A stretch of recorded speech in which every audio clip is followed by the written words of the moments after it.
கிறிஸ்துவின் நாமத்திற்கு மகிமை உண்டாவதாக. இந்த ஸ்தோத்திர கூடுகை தேங்க்ஸ் கிவிங் சர்வீஸ்க்கு வருகை தந்திருக்கும் உங்கள் அனைவரையும் இயேசு கிறிஸ்துவின் இனிதான நாமத்தில் வாழ்த்தி வரவேற்கிறேன்.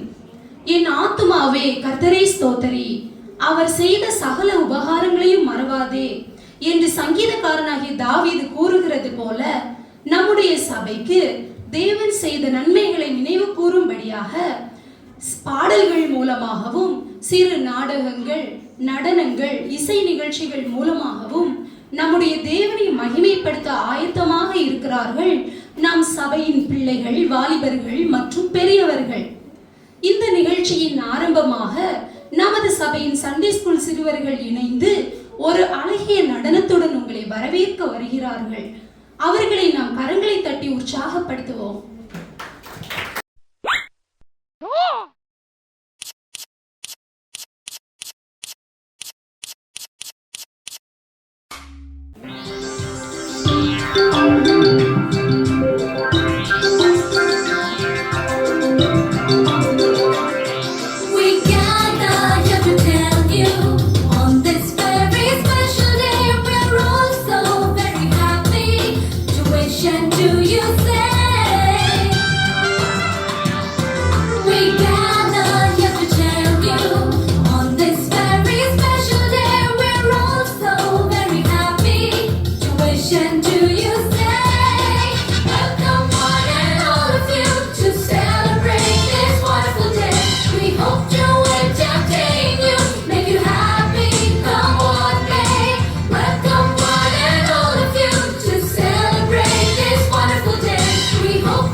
MBBS படிச்சு எங்கேயுமே வேலை கிடைக்கல, என்ன பண்ணலாம்? ஐடியா வந்துருச்சு. பேசாம நம்மளே ஒரு கிளினிக் ஸ்டார்ட் பண்ணலாம்.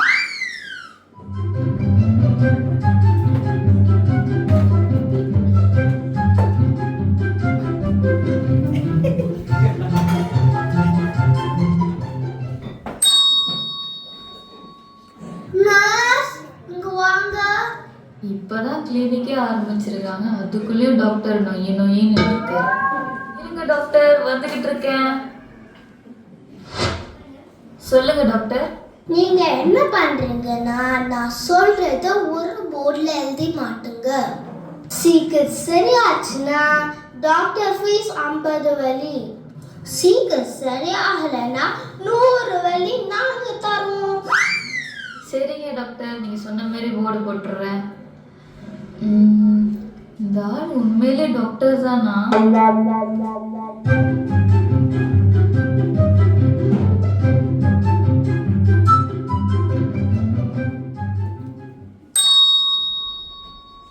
வேலை செய்யாம இருந்து இருந்து ரொம்ப டயர்டா இருக்குமா. கையில 50 வலி தான் இருக்கு.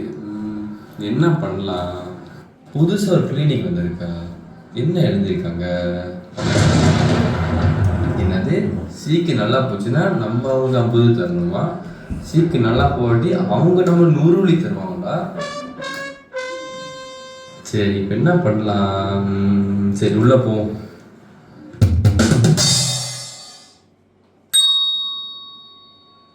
டாக்டர் டாக்டர், இங்கே டாக்டரை காணோம். இதான் கீழே இருக்காரு. வாங்க, வந்து உட்காருங்க. உங்களுக்கு என்ன பிரச்சனை? டாக்டர் எனக்கு ரொம்ப நாளா நாக்கு ருசியே இல்லை டாக்டர். ஓ, இந்த பிரச்சனையா? இதுக்கு அந்த மருந்து தான் கரெக்டா இருக்கும். நர்ஸ், சொல்லுங்க டாக்டர். அந்த 10ஆம் நம்பர் மருந்து பாட்டில் எடுத்துட்டு வாங்க. சரி டாக்டர். அப்படி இவர் நாக்கில் 2 சொட்டு ஊத்துங்க. சரி டாக்டர். இருக்கிறதே ஒரு பாட்டில் தான், இதில் 10ஆம் நம்பராம்.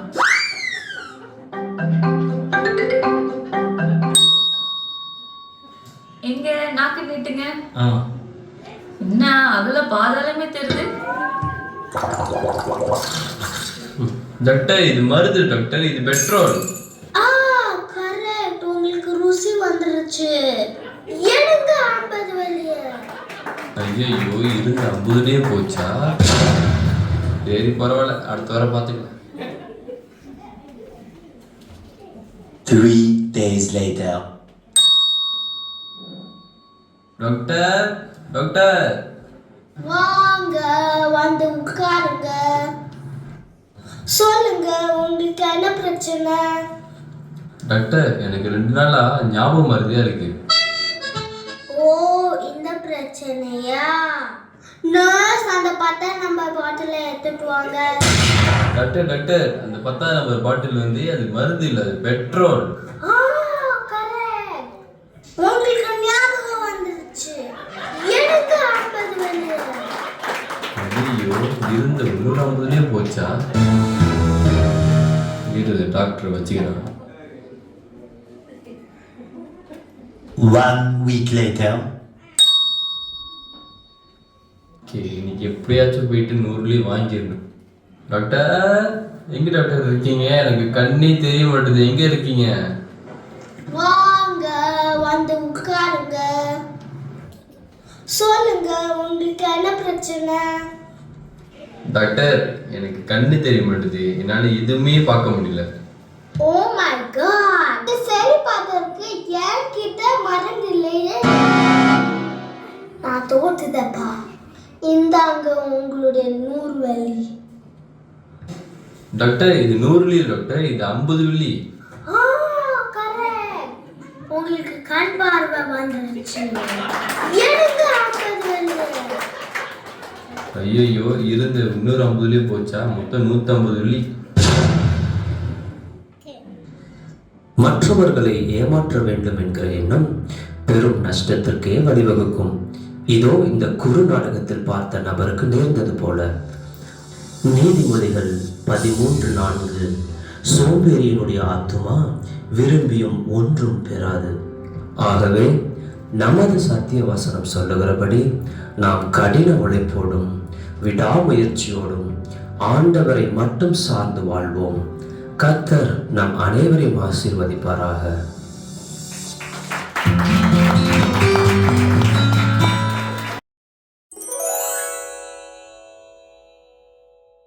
நாம் சேர்ந்து மகிழ என்ன என்ன வண்ணங்கள் நம்முடைய வாழ்க்கை தேவை என்பதனை ஆவியின் கனிகள் என்ற தலைப்பில் நமக்கு விளக்க வருகிறார்கள் நமது சபை பிள்ளைகள்.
இரட்சகருமாகிய இயேசு கிறிஸ்துவின் இனிய நாமத்தினாலே இந்த இசை வழி நற்செய்தியின் மூலமாக உங்களை சந்திப்பதில் பெருமகிழ்ச்சி அடைகிறோம்.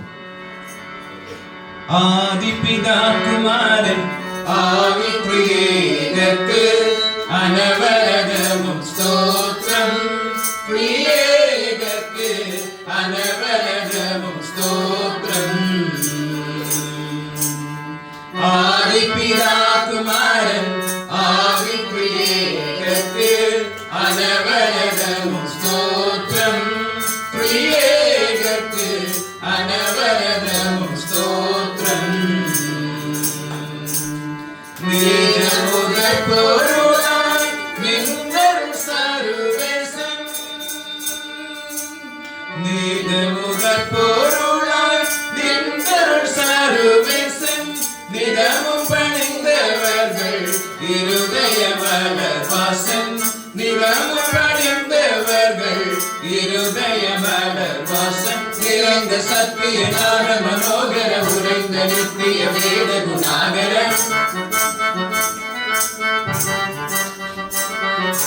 நிறைந்த சத்திய ஞான மனோகர உறைந்த நித்திய வேத குணாகர. திருவாளிலே சூழவே நிதிய மூடு பாவையுள்ளோடவே அருள் செய். ஆதி பிதா குமாரன் ஆதி திரியேகக்கு அனவரதமும் ஸ்தோத்திரம். திரியேகக்கு அனவரதமும் ஸ்தோத்திரம். நம்முடைய வேத புத்தகம் அண்ணே ஆண்டவரை வாழ்த்தி ஒரு பாட்டு பாடினோம். இப்ப கூடி வந்திருக்கிற எல்லோரையும் வாழ்த்தி வரவேற்று ஒரு பாட்டு பாடிடுவோமா? பாடிடுவோம். தானதத்தம் என்று சொல்லியே சபையோரை வாழ்க சபையோரை வாழ்க என வாழ்த்துகிறோம். இயேசு கிறிஸ்துவின் இனிய நாமத்தினாலே FTPC சபையின் சார்பாக உங்களை வாழ்த்துகிறோம். சபையோரை வாழ்த்துகிறோம். வாழ்த்துகிறோம். வாழ்த்துகிறோம். அண்ணே இப்ப ஆரம்பிச்சிருவோமா? நம்முடைய வேத புத்தகத்தில் பழைய ஏற்பாட்டிலே யோனா என்னும் ஒரு மனுஷன் வாழ்ந்து வந்தார். அவர் தேவனுக்கு பயந்து வாழ்ந்தவர். ஒரு விசை தேவன் அவரை தமது சித்தத்தை செய்ய அழைத்தார். அதற்கு பின் நடந்த நிகழ்வுகளை இந்த இசை வழி நற்செய்தியின் மூலமாய் பார்ப்போமா? பார்க்கலாமே. அமித்தாள் என்பவரின் மகன்தான் யோனா தீர்க்கதரிசி. ஒருமுறை யோனாவுக்கு கர்த்தருடைய வார்த்தை கிடைத்தது. நினிவே என்னும் பட்டணத்து மக்களின் அக்கிரமம் பெருகி இருப்பதாகவும் அதற்கு எதிராக புறப்பட்டு போக வேண்டும் என்றும் தேவன் அவனுக்கு சொன்னார். ஆனால் யோனா தீர்க்கதரிசி என்ன செய்தார் தெரியுமா? சொல்லுங்க கேப்போம். யோனா யோனா யோனா நீ ஓடி போனது ஏனோ. யோனா யோனா யோனா நீ ஓடி போனது ஏனோ. நினிவே பட்டணம் போக சொன்னா தர்ஷிஸ் ஓடினதேனோ. நினிவே பட்டணம் போக சொன்னா தர்ஷிஸ் ஓடினதேனோ. யோனா யோனா யோனா நீ ஓடி போனது ஏனோ. யோனா யோனா யோனா நீ ஓடி போனது ஏனோ. யோனா நினிவேக்கு செல்லாமல் தேவனின் சமூகத்தை விட்டு ஓடி போக நினைத்து தர்ஷீசுக்கு போய் யோப்பாவிலே போய் கப்பல் ஏறினான். ஐயோ, இது மிகவும் தவறாச்சே. அதற்கு பின் என்ன நடந்தது என்று சொல்லுங்களேன். கப்பல் புறப்பட்ட சிறிது நேரத்தில் கடல் திடீரென கொந்தளித்தது. பெரும் காற்றினால் கப்பல் ஆட ஆரம்பித்தது. ஏன் இப்படி நடந்தது? இது யோனா தேவனின் வார்த்தையை கேட்காததினால் வந்த விளைவு. அப்படியானால் தேவன் இயற்கையின் மேல் அதிகாரம் உடையவர் என்று சொல்ல வருகிறீர்களா? ஆம், நிச்சயமாக தேவன் இயற்கையின் மேல் அதிகாரம் உடையவர் என்பதில் எந்த சந்தேகமும் வேண்டாம். இந்த கடல் கொந்தளிப்பை பார்த்த கப்பல்காரர் மிகவும் பயந்து போய் கப்பலிலே இருந்த பொருட்களை எல்லாம் கடலிலே எல்லாவற்றையும் போட்டு விட்டனர்.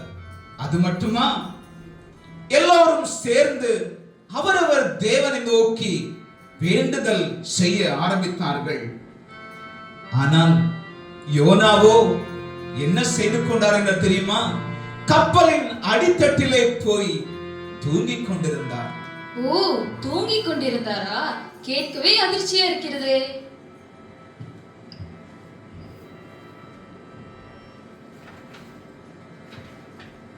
ஆம், தேவ சமூகத்தை விட்டு ஒருவன் விலகி போகும்போது எவ்வளவு உணர்வுள்ளதவனாக, பொறுப்பற்றவனாக இந்த யோனாவை போல இருக்கிறான் என்று பாருங்களேன். அதற்கப்புறம் என்ன நடந்தது சொல்லுங்களேன். உடனே மாலுமி அவனிடம் வந்து நடந்ததை கூறி தேவனை நோக்கி வேண்டுதல் செய்ய கூறினார். நீங்கள் சொல்வதை பார்த்தால் ஒரு அவிசுவாசி விசுவாசியை பார்த்து ஜெபம் செய்ய சொல்லி இருக்கிறார், அப்படிதானே? ஆம், சரியாக சொன்னீர்கள். அப்புறம் என்ன நடந்தது?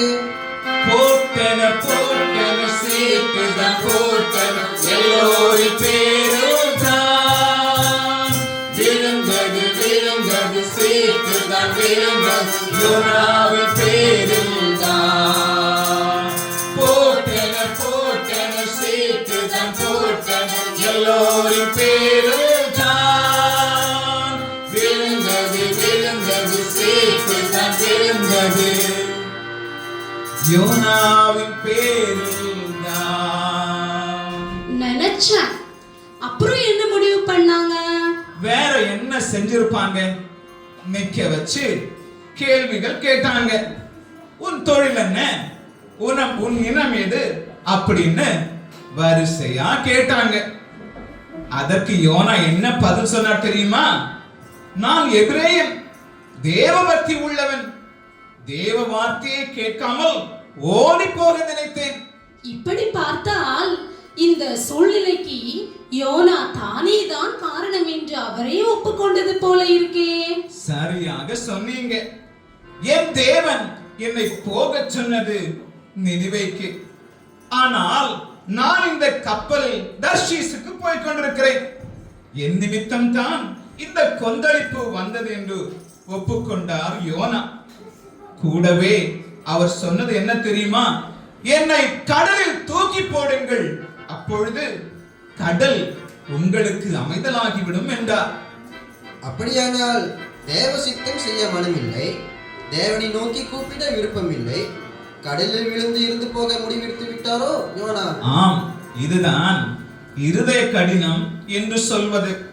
நாம் ஒருபோதும் நம்முடைய இருதயம் கடினமாக இடம் கொடுக்கவே கூடாது. அப்புறம் என்ன ஆச்சு சொல்லுங்க கேட்போம். இப்போது கப்பலில் இருக்கிறவங்க எல்லாரும் சேர்ந்து கர்த்தரை நோக்கி கூப்பிட்டார்கள். தேவனே, இந்த மனுஷனுடைய ஜீவன் நிமித்தம் எங்களை அழித்து போடாதையும், குற்றமில்லாத எங்கள் மேல் இரத்த பழி சுமத்தாதையும் என்று வேண்டிக் கொண்டே நம்ம யோனாவை அப்படியே கடலில் தூக்கி போட்டாங்க. ச்சே, எவ்வளவு பரிதாபமான முடிவு யோனாவுக்கு. யோனாவுக்கு இது முடிவல்ல. அப்புறம் என்ன ஆச்சு அப்படிங்கறத ஒரு பாட்டா பாடுவோமா? கடலில் விழுந்த யோனாவே பெரிய நீரொன்று விழுங்கியது, இரவு பகல் என 3 நாட்கள் நீரின் வயிற்றில் இருந்தார் யோனா. இரவு பகல் என 3 நாட்கள் நீரின் வயிற்றில் இருந்தார் யோனா. தேவனை நோக்கிய யோனாவோ விண்ணப்பம் செய்தார் கவலையுடன். இரவு பகல் என 3 நாட்கள் தேவனை நோக்கி விண்ணப்பம் செய்தார். இரவு பகல் என 3 நாட்கள் விழுங்கினார். என்னது, யோனாவ மீன் விழுங்கிருச்சா? மீன் வயிற்றுல யோனா இருந்தாரா? ஆம், யோனாவை அந்த பெரிய மீன் விழுங்கிருச்சு. மீன் வயிற்றிலே 3 நாள் யோனா இரவும் பகலுமாக உணவில்லாமல் தண்ணீர் இல்லாமல் கஷ்டப்பட்டு மீனின் வயிற்றிலே இருந்து தேவனை கண்ணீரோடு வேண்டிக் கொண்டிருந்தார். கடல் கொந்தளித்து கப்பல் பாதிக்கப்படும் போது யோனா ஜெபிக்கல, ஆனா இப்ப பிரேயர் பண்றார். மீன் வயிற்றில் யோனா ரொம்ப கஷ்டப்பட்டு இருப்பார் போலயே. ஆம், இதுவும் தேவனுடைய செயல்தான். யோனா தன் தவறை உணரும்படி தேவன் இதை அனுமதித்தார். 3 நாளைக்கு பிறகு என்ன நடந்துச்சு? 3 நாளுக்கு பிறகு கர்த்தரின் கட்டளைக்கு கீழ்ப்படிந்த மீன் அந்த யோனாவை கரையிலே கக்கி போட்டது. நல்லது. இதுக்கப்புறம் யோனா சரியா இருந்திருப்பார் இல்லையா? ஆம், 2வது முறை யோனாவோடு கர்த்தர் பேசினார். நினிவேக்கு சென்று ஜனங்களை எச்சரிக்க சொன்னார். அந்த வார்த்தையை கேட்டு யோனாவும் நினிவேக்கு சென்றார். அருமை. இப்போது யோனா ஆண்டவருடைய வார்த்தைக்கு கீழ்ப்படிந்து நினிவேக்கு சரியாக போய்விட்டார். ஆம், நினிவேக்கு சென்று இன்னும் 40 நாட்களில் நினிவே அழிந்துவிடும் என்று சொல்லி தேவன் சொன்னபடியே அதற்கு எதிராக பிரசங்கித்தார். இந்த பிரசங்கத்தை செய்ய சொன்னதற்கு தானே யோனா தர்ஷீஷுக்கு ஓடி போனார். இந்த எச்சரிப்பின் வார்த்தையை இப்பொழுது கேட்ட அந்த ஜனங்கள் மனம் திரும்பினார்களா? ஆம், இந்த வார்த்தையை கேட்ட அந்த நினிவேயின் ராஜா தன்னுடைய ஜனங்களை எல்லாம் அழைத்து உணவு தண்ணீர் எதுவும் சாப்பிடாமல் இரட்டு உடை அணிந்து தேவனை நோக்கி ஜெபிக்கவும் தங்கள் பொல்லாத வழிகளை விட்டு மனம் திரும்பவும் அந்த ராஜா அந்த தேசத்திலே கட்டளை செய்தார். இப்படி நினிவே ஜனங்கள் மனம் திரும்பினதை தேவன் பார்த்து தான் அறிவித்த தீங்கை அவர்களுக்கு உண்டாகாதபடி நினிவே பட்டணத்தை அழிக்கும் முடிவை தேவன் மாற்றிக்கொண்டார். தேவன் எவ்வளவு நல்லவர். அவரிடத்தில் மனம் திரும்பினால் அவருடைய இரக்கம் அவர்களுக்கு கிடைக்கும்படி செய்கிறார். இப்பொழுது யோனா மிகவும் சந்தோஷப்பட்டிருப்பார் தானே? இல்ல, அதுதான் இல்ல. நினிவே நாட்டு மக்களை மன்னித்தாரே தேவன், மன்னித்தாரே தேவன். கோபம் கொண்ட யோனாவோ சாக வேண்டும் என்று எரிச்சலுடன் புலம்புகிறார் யோனா. நினிவே நாட்டு மக்களை மன்னித்தாரே தேவன். குடிசை ஒன்று போட்டுக் கொண்டார் நகரின் கிழக்கு சென்று நினிவே நகரின் அழிவினை பார்க்க வேண்டும் என்று குடிசை நிழலில் அமர்ந்திருந்தார் யோனா. நினிவே நாட்டு மக்களை மன்னித்தாரே தேவன். என்னது, யோனா எரிச்சல் அடைந்தாரா? தான் பிரசங்கித்தது போல தேவன் நினிவேக்கு செய்யவில்லை என்று வருத்தம் அவருக்கு. ஆம், தேவனின் மன உருக்கத்தை யோனாவால் பொறுத்துக் கொள்ள முடியவில்லை. அதனால் தான் உயிரோடு இருப்பதை பார்க்கிலும் சாகிறதே நலம் என்று புலம்ப ஆரம்பித்தார். மறுபடியும் சாக எண்ணம் வந்து விட்டதா யோனாவுக்கு? ஆம், அது மட்டுமா, தான் மட்டும் சாகணும்னு நினைக்கல. நினிவே நகரத்துக்கு என்ன நடக்க போகிறது, தேவன் பட்டணத்தை அழிப்பாரா இல்லையா என்பதையும் பார்க்க நகரத்தின் கிழக்கே சென்று குடிசை ஒன்றை போட்டு அதன் நிழலிலே உட்கார்ந்து நினிவேயின் அழிவுக்காக காத்துக் கொண்டிருந்தார். அப்படியா? அப்புறம் என்ன நடந்தது? குடிசை நிழலில் அமர்ந்திருந்த யோனாவின் கவலையை போக்க நினைத்த தேவன் அவன் உயரத்திற்கு ஒரு ஆமணக்கு செடியினை முளைக்க செய்தார். யோனாவுக்கு இது மிகவும் சந்தோஷம். எரிச்சலா இருக்கிற யோனாவே தேவன் கூல் பண்றார் போல. ஆனால் என்ன ஆனது தெரியுமா? அடுத்த நாளே ஒரு பூச்சி வந்து அந்த ஆமணக்கு செடியை அரித்து அது முற்றிலும் பட்டு போயிற்று. அதுவும் போச்சா? வெயில் யோனாவின் தலையில் பட கோபமும் சோர்வும் அடைந்த யோனா சாவை விரும்பினார். யோனா சாவை விரும்புவது இது 3வது முறை. ஆம், தான் விரும்புவது போல தேவன் செய்யவில்லை என்ற உடனே மனுஷன் எவ்வளவு சலித்துக் கொள்கிறார். இந்த இடத்தில் தேவன் யோனாவுக்கு ஒரு அருமையான பாடத்தை கற்றுக் கொடுக்கிறார்.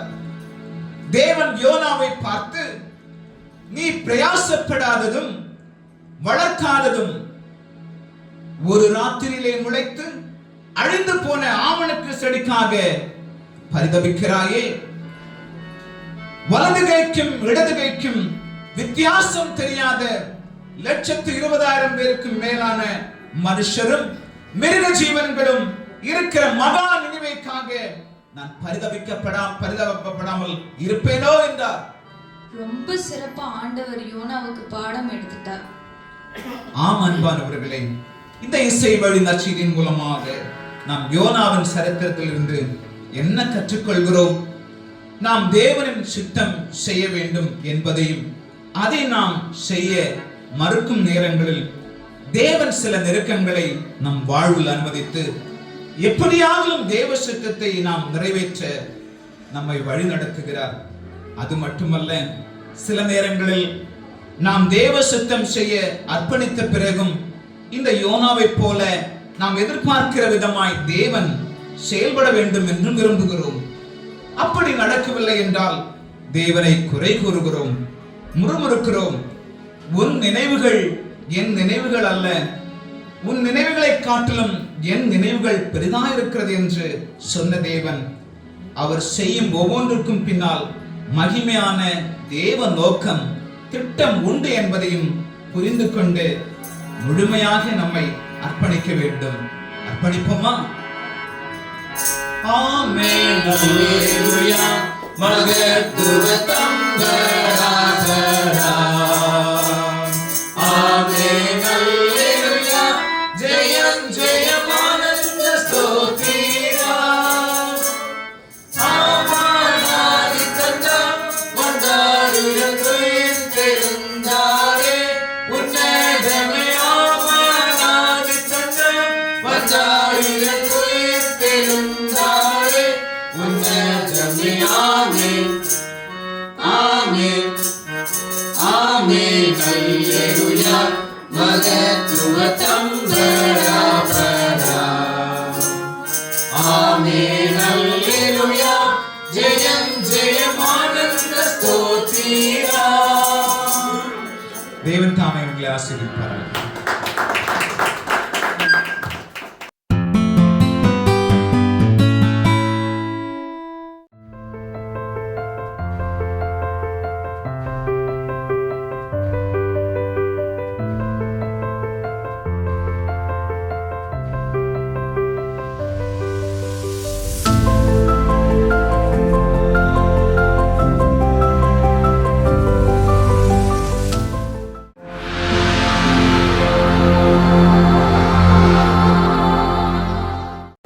நான் ஒரு எபிரேயன்.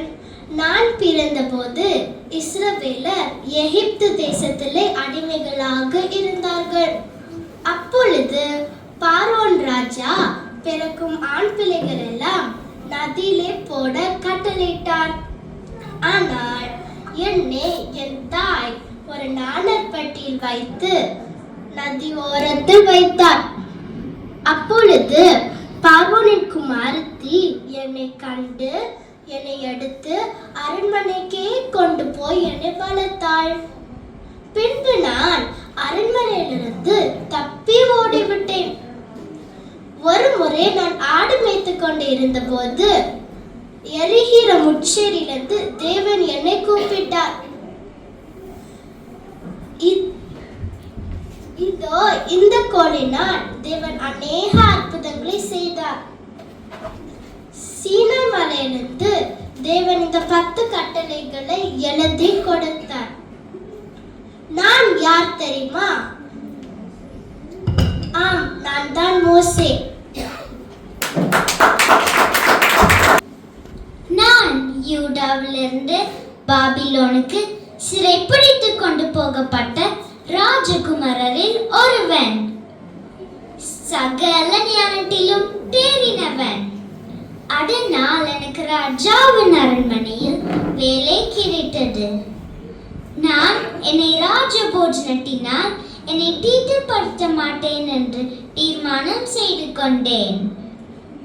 தினமும் 3 வேளை ஜெபிப்பவன், என் வேலையில் மிகவும் நேர்மையானவன்.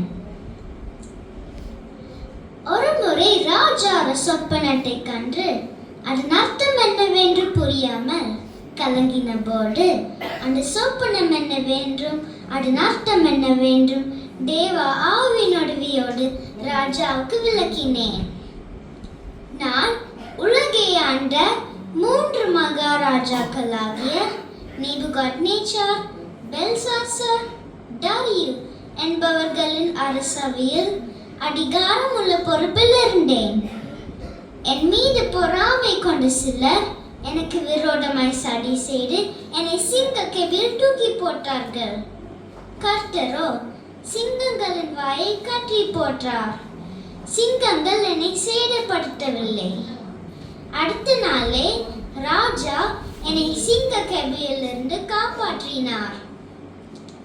அது மட்டுமல்ல, உலகின் கடைசி நாட்களில் நடக்க போகிற காரியங்களை தேவன் எனக்கு வெளிப்படுத்தியதால் என் புஸ்தகத்தில் எழுதி வைத்தேன்.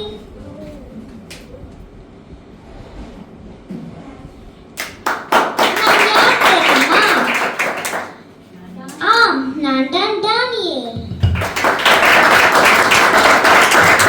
வெற்றி கண்ட இளைஞர் ஒருவர் நம்மை சந்திக்க வருகிறார். சிறு வயதில் என் தகப்பனுடைய ஆடுகளை மேய்க்கிற மேய்ப்பன். நான் சூரமண்டலம் வாசிப்பதில் தேர்ந்தவன். என் தகப்பனுடைய ஆடுகளை மேய்க்கும் போது கர்த்தரை துதித்து சங்கீதங்களை பாடுவேன். என் தகப்பனுடைய ஆடுகளை மேய்க்கும் போது ஒரு விசை ஒரு சிங்கமும் ஒரு விசை ஒரு கரடியும் என் ஆட்டை பிடித்தது. நான் அதை அடைச்சு கொண்டு என் ஆட்டை காப்பாற்றினேன். ராட்சதன் கோலியாத்தை ஒரே கல்லில் வீழ்த்தினேன். சவுலுக்கு பின்பு சமஸ்த இஸ்ரவேலை 40 வருஷம் ராஜாவாக ஆட்சி செஞ்சேன். நான் யார் தெரியுமா? நான் தான் தாவீது. சிறு வயதில் தேவனின் அழைப்பை கண்டுகொண்ட ஒருவர் நம்மை சந்திக்க வருகிறார். தேவனுடைய ஆலயத்தில் இருந்தேன். தேவனுடைய சத்தத்தை கேட்டேன். அவர் என்னோடு பேசினார். நான் இஸ்ரவேலினுடைய நியாயப்படி ஒரு தீர்க்கதரிசி மற்றும் பரிசுத்த ஆசாரியர். இஸ்ரவேலின் முதல் 2 ராஜா ஆகிய சவுல், தாவீது என்பவர்களை அபிஷேகம் பண்ணினேன். நான் யாரை தெரியுமா? ஆம், நான் தான் சாமுவேல். 5 அப்பத்தையும் 2 மீனையும் வைத்து அற்புதத்திற்கு இருந்த சிறுவனும் நம்மை சந்திக்க வருகிறார். அவர்களுக்கு ஆகாரம் கொடுக்க விரும்பினார். அப்போது என்னிலிட்டு 5 அப்பங்களும் 2 நீங்களும் இருந்தது. நான் அதை இயேசுவிடம் கொடுத்தேன். அவர் அதை ஸ்தோத்திரம் பண்ணி ஆசீர்வதித்து ஜனங்களுக்கு பரிமாறும் சொன்னார். சீஷர்கள் பரிமாறினார்கள். 7,000 பேர் இருந்தார்கள். எல்லோரும் திருப்தியாய் சாப்பிட்டு மீதி 12 கூடைகள் எடுத்தார்கள். நான் யாரு தெரியுமா? நான் 5 அப்பம் 2 மீன் வைத்திருந்த சிறுவன். மனிதனான ஆதாமும் நம்மை சந்திக்க வருகிறார். நான் தான் முதல் மனிதன் ஆடாம்.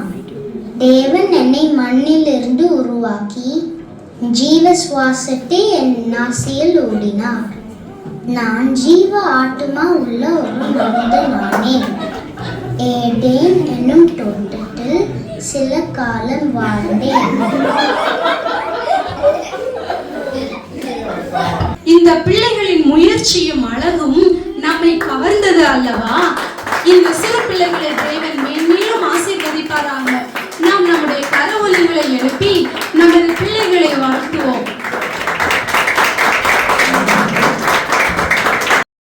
யாருக்கு முதலிடம்? டிவியும் மொபைல் போனும் நம் வாழ்க்கையில் முதலிடம் பிடிக்கிறதா?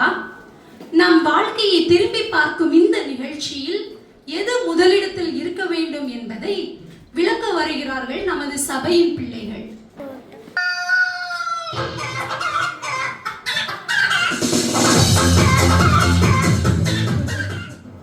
எப்போல்லாம் நிம்மதியா தூங்குறேனோ அப்பதான் அந்த அலாம் வேற அடிச்சு என்னை எழுப்பி விட்டுருது. கனவே கலந்துருச்சு. இப்போ உன்னை என்ன பண்றேன் பாரு. உன்னை டெய்லி நான் தான் எழுப்பி விடுறேன். நீ என்னையே அடிக்கிறல்ல? ஆமா ஆமா, நீ எழுப்பி விடலன்னா நான் எழுப்ப மாட்டேனோ? பாரு, உன் பேட்டரியை கழட்டி எடுக்கிறேன். நீ ஒழுங்கா சர்ச்சுக்கு போனா ஏன் இப்படி பண்ண போற? நீங்க பைபிள் தானக்கா? என்ன ஆச்சு உங்களுக்கு? ஏன் தும்மிட்டே இருக்கீங்க? என்னை நல்லா பாருமா, என் மேல எவ்வளோ தூசி இருக்கு. முதல்லலாம் ஏஞ்சல் என் கூட எவ்வளோ டைம் ஸ்பெண்ட் பண்ணுறோம் தெரியுமா? இப்போ என்னை தேடுறதில்ல, என்னை சுத்தமாக மறந்துட்டா. ஆமா அக்கா, என்னை அடிக்கும் போதே நல்லா தெரியுது.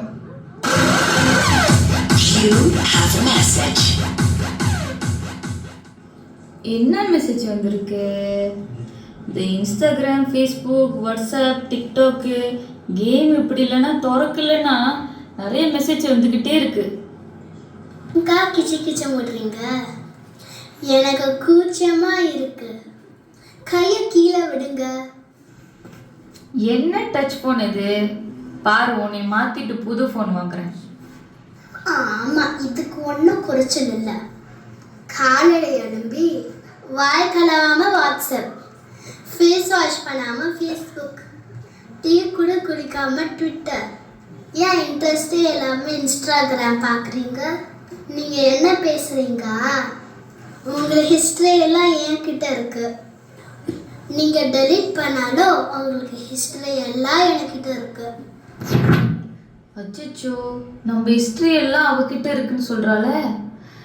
ப்ளீஸ் கூகுள், என் ஹிஸ்ட்ரி எல்லாம் டிலீட் பண்ணிடு ப்ளீஸ். Battery low.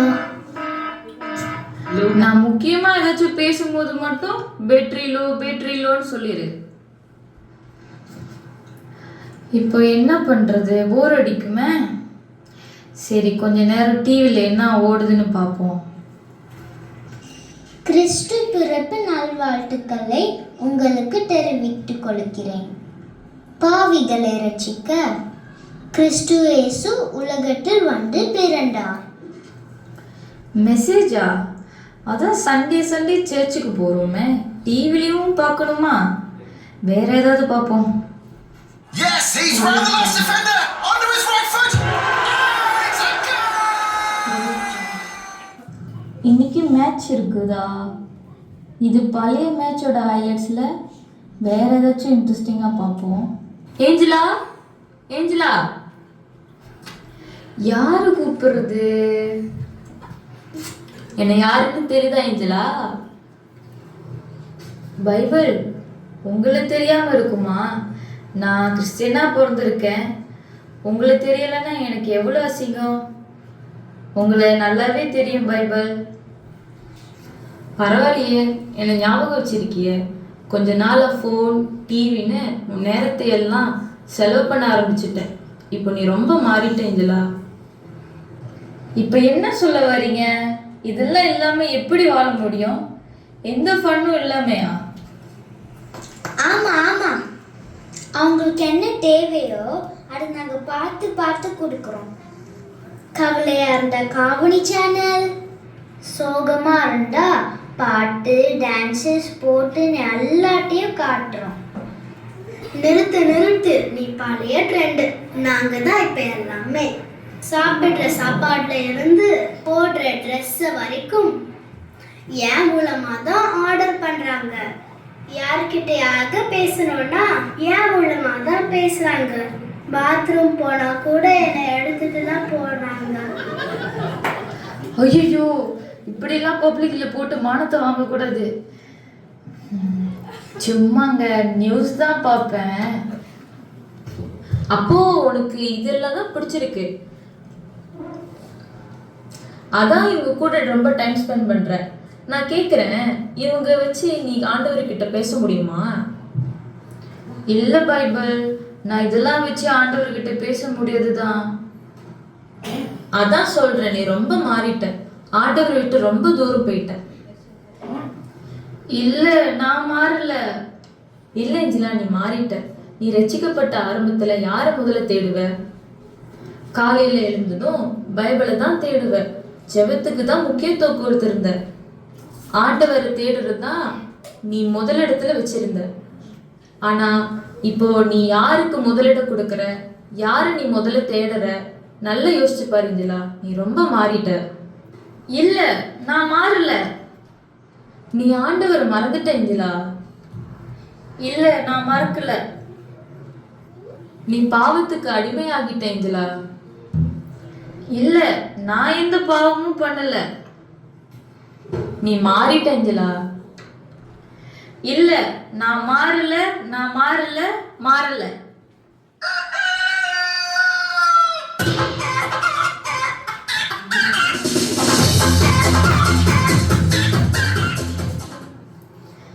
என்னது, ஒருவேளை கனவா இருக்குமோ? அலாம் வேற அடிக்குது. ஆஃப் பண்ணுவோம். பைபிள் இது எனக்கானது. நான் இதை மிஸ் பண்ண மாட்டேன். இது ஆண்டவர் எனக்காக கொடுத்தது. நல்ல வேளை ஏசப்பா என்கிட்ட பேசிட்டாரு. இத்தனை நாள் நான் என்னையே ஏமாத்திக்கிட்டு இருந்திருக்கேன். இப்போ நான் உணர்ந்துட்டேன். இனிமேல் என் வாழ்க்கையை நான் வீணாக்க மாட்டேன். ஆண்டவருடைய வசனத்துக்கும் ஏசப்பாவுக்கும் நான் முக்கியத்துவம் கொடுப்பேன்.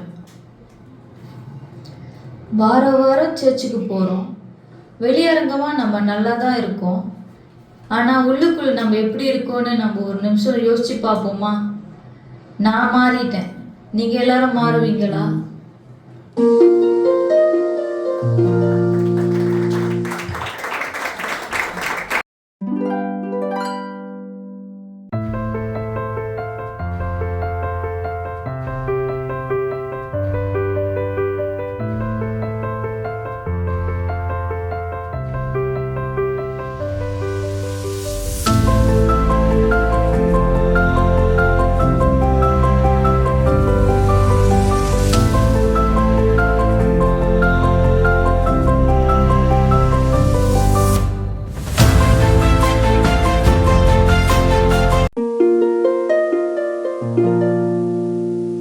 அன்பு கூறுவே இன்னும் அதிகமா